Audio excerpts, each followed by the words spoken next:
ఈరోజు DSC aspirants దాదాపుగా 1000 మందిని ఎక్కడికక్కడ అరెస్ట్ చేసి జిల్లాలలో ఒక 2000 మందిని అరెస్ట్ చేసి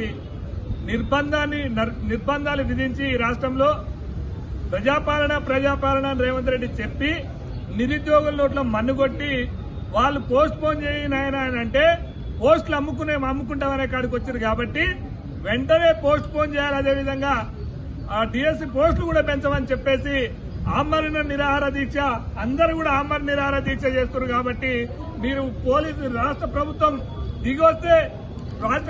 దిగొస్తేనే ఈ ఆమరణ నిరాహార దీక్ష విరమిస్తారు. కానీ ఎట్టి పరిస్థితుల్లో కూడా ఈ ఆమరణ నిరాహార దీక్ష కంటిన్యూ చేస్తామని అభ్యర్థులే చెప్తున్నారు.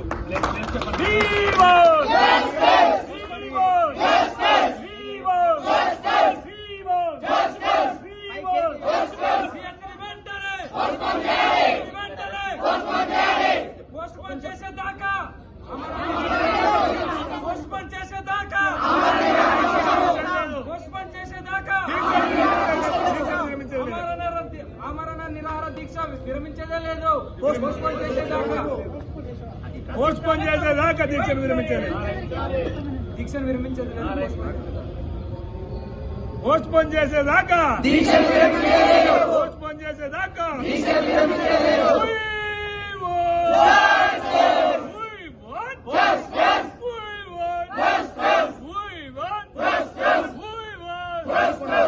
తెలంగాణ విద్యార్థుల విరక్కు,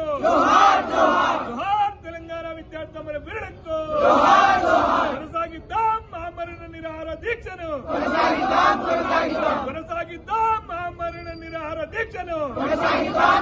ఖబర్దార్ రేవంత్ రెడ్డి, ఖబర్దార్ రేవంత్ రెడ్డి దిగి రావాలి. డిఎస్సి విద్యార్థుల కోసం రాష్ట్ర ప్రభుత్వం వెంటనే విద్యార్థుల ఐక్యత, డిఎస్సితో పాటు గ్రూప్ 2, గ్రూప్ 3 పోస్టులను కూడా